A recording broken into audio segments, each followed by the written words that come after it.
கர்த்தருடைய பரிசுத்த நாமம் மகிமைப்படுவதாக. என் அன்பின் சுத்தங்களே, கிறிஸ்து இயேசுவின் இனிய நாமத்தினாலே உங்களுக்கு என் வாழ்த்தலை கூறிக்கொள்கிறேன். இந்த காலை வேளையில் உங்களோடு பகிர்ந்து கொள்கிற நற்செய்தி அருமையை கொடுத்தது சுவிசேஷமாக நற்செய்தியை கொண்டு சேர்த்தது. இன்று நாம் எந்த நிலைமையில் வாழ்ந்து கொண்டிருக்கிறோம், இந்த உலகத்தின் காரியங்கள் எப்படி போய்கொண்டிருக்கிறது, பயமும் நடுக்கமும் திகிலுமான வாழ்க்கையிலே நாம் வாழ்ந்து கொண்டிருக்கிறோம். யுத்தங்களும் கலவரங்களும் செய்திகளை கேட்பீர்கள் என்று சொன்ன அந்த வாக்குத்தத்தம் இப்பொழுது நிறைவேறிக் கொண்டிருக்கிற இந்த வேளையிலே நமக்கு நம் பாவங்களை, நம் சாபங்களை, நம் பொல்லாப்புகளை மன்னித்து நம்மை பரிசுத்தப்படுத்தின தேவன் நம்மை மன்னித்திருக்கிறார் அல்லவா. நம்ம இரக்கம் கிருபை பாராட்டி அவருக்கு முன்பாக நம்மை நிறுத்தி சுதந்திர பலி துதி பிரதி செலுத்தி தொழுது கொண்டு ஆராதி அவருக்குள்ளாக மகிழ்ந்து கழிவுற வைத்திருக்கிற தேவன் அல்லவா நன்றி. அந்த தேவன் நம்மிடத்திலேயே பேசுகிற ஒரு வார்த்தை என்னவென்றால், மத்தேயு எழுதின சுவிசேஷம்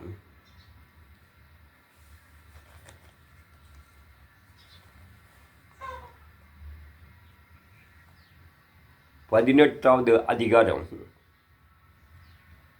15வது வசனம். உன் சகோதரன் உனக்கு விரோதமாக குற்றம் செய்தால் அவனிடத்தில் போய் நீயும் அவனும் தனித்து இருக்கையில் அவன் குற்றத்தை அவனுக்கு உணர்த்து.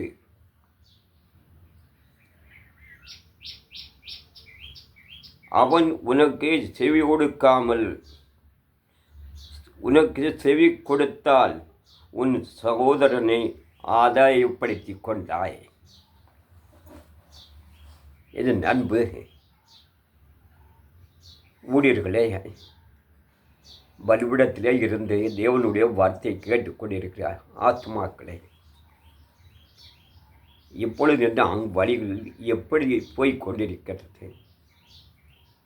நம் சகோதரன்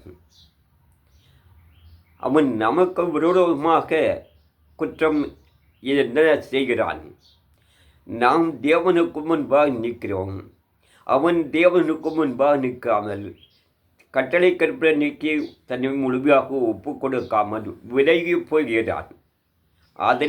அதே நம் சகோதரன் அவன் நமக்கு விரோதமாக குற்றம் செய்கிறான். பலிபீடத்துக்கு வா, தேவனை தொழுகொள்வோம், ஆராதிக்க வாழ்ந்தால் கீழ்ப்படியாமல் நமக்கு முன்பாக அவன் ஒரு குற்றவாளியாக இருக்கிறான். அதைத்தான் நம்ம தேவன் நமக்கு வெளிப்படுத்தி இருக்கிறார். அவனை நாம் சபிக்கவோ அவனுக்கு திருப்பு சொல்லவோ நமக்கு எந்த விதமான அதிகாரம் இல்லை. அன்பு சகோதரர்களே, ஆத்மாக்களே, நமக்கு விரோதமாக அவன் ஒரு குற்றம் செய்து, அதாவது எந்த குற்றம் செய்யும், உலக பிரகாரமான குற்றம் செய்தாலும் இது சகோதரன் என்று யாரை ஆண்டவர் குறிப்பிடுகிறார் என்றால், இந்த பரிசுத்த வேதகம் கையில் வைத்திருக்கிறவன் மட்டுமே நம் சகோதரன். இதற்கு உட்பட்டு நிற்கிறவன் நம் சகோதரன். அவன் நமக்கு விரோதமாக, தேவனுடைய ராஜ்யத்துக்கு விரோதமாக இந்த கட்டளை கிருபைக்கு முன்பாக விரோதம் செய்தால் அவன் நமக்கு விரோதமாக குற்றவாளியாகிறான். அந்த சகோதரனை நாம் முறுமுறுக்காமல், குற்றப்படுத்தாமல், தன்னை நேசிப்பது போல் பிறரையும் நேசி என்று தேவன் சொல்லி இருக்கிறாரே, அப்போ நாம் மட்டும் நித்திய ராஜ்யத்துக்கு போவோம். என்னுடைய ஆத்மாக்கள் மட்டுமே நித்திய ராஜ்யத்துக்கு போகும். எங்கள் கையில் மட்டுமே பரிசுத்த வேதாகமம் இருக்கிறது. எங்கள் கைகளிலே மட்டுமே வார்த்தை இருக்கிறது என்று நாம் தன்னை முன்னிறுத்தி, தன்னை பெருமைப்படுத்தி, தன்னுடைய சகோதரனை குற்றவாளியாகி என்று தீர்த்தால், என் அன்பு சகோதரனே, பலிபிடத்தில் நிற்கிற ஆத்மாக்களை எங்கள் அவர் சிலருக்காரு பாருங்க. அவன் உனக்கு விரோதமாக குற்றம் செய்தால் தனித்து இருக்கையில் அவனை கூட, அவன் சிநேகிதன் இருந்தால் கூட அவனை குற்றப்படுத்தி பேசாது. அவன் தனிமையாக இருக்கும்போது அவங்ககிட்ட போய் அவன் குற்றத்தை உணர்த்து, அவன் குற்றத்தை அவனுக்கு உணர்த்து. நம்ம அப்பா, நீ என் சகோதரன், அப்பா சொல்லியிருக்க கட்டளை கற்பனை என்ன, நீ அதை விட்டு விலகி உலக வழிபாடுகளிலே, உலக காரியங்களிலே போய்கொண்டிருக்கிறது. என் சொந்த சகோதரனே, இதனுடைய முடிவோ மரணம், இதனுடைய முடிவோ அக்கினி கடல் என்று அவனுக்கு கண்டித்து உணர்த்துகிற உண்மையான கடமை நமக்கு இருக்கிறது. ஏனென்றால் அவன் நம்முடைய சகோதரன். அவனை தீர்ப்பு வழங்குவதற்கு அது விசுவாசத்தினுடைய ஆவி. அந்த ஆவி இருந்தால் தற்பெருமையின் ஆவி, சுயநலத்தின் ஆவி, அந்த ஆவி நமக்கு வேண்டாமே. தன்னை போல் பிறரை நேசி நாம் நித்திய ராஜ்யத்துக்கு போக வேண்டும். தானும் தன் சபை மக்களும் தன் வீட்டாரும் நித்திய ராஜ்யத்துக்கு போக வேண்டும் என்று நினைக்கிறது. அன்பு சொந்தங்களே, தன்னை போல் பிறரை நேசி என்ற அந்த வார்த்தையை, தேவனுடைய வார்த்தை எங்கள் கைகளிலே இருக்கிறது என்று பிரசங்கிக்கிற போதிக்கிற நாம் தன்னை போல் பிறரை நேசிக்கிற வழிகளிலே நடக்கிறோமா?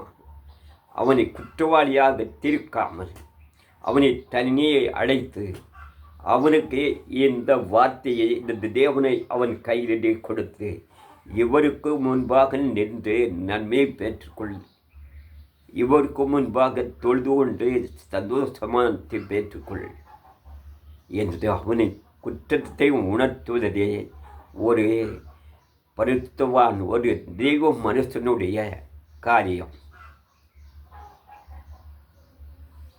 அவன் குற்றத்தை உணர்த்தி அவன் உனக்கு செவி கொடுத்தால் உன் சகோதரனை ஆதாயப்படுத்திக் கொண்டார். உன்னிடத்தில் பரிசுத்த தேவன் இருந்தால், பரிசுத்த ஆவியானவர் இருந்தால், நிச்சயமாக உன் வார்த்தைக்கு அவன் செவி கொடுப்பான், உனக்கு கீழ்ப்படிவான். நீ மூத்த சகோதரனாக இருந்தால் உன் இளைய சகோதரன் உன் வார்த்தை கீழ்ப்படிவான். பரிசுத்த ஆவியானவர் உன்னோடு இருந்தால், தன்னுடைய ஜீவனை கொடுத்த தேவன் இவரை ஏற்றுக்கொள்ளாமல் புறக்கணிப்பார்கள். நம் வழிகளில் தேவனுக்கு முன்பாக எப்படி இருக்கிறது என்பதை சற்று சிந்தித்து வழி நடப்போம். இந்த வார்த்தையை என்னுடைய சொந்த ரத்தத்திலே வெளிப்படுத்தின அந்த வார்த்தை கேட்ட மாத்திரத்திலே பிறரை காயப்படுத்தி பேசாதீர்கள், பிறரை குற்றப்படுத்தாதீர்கள்.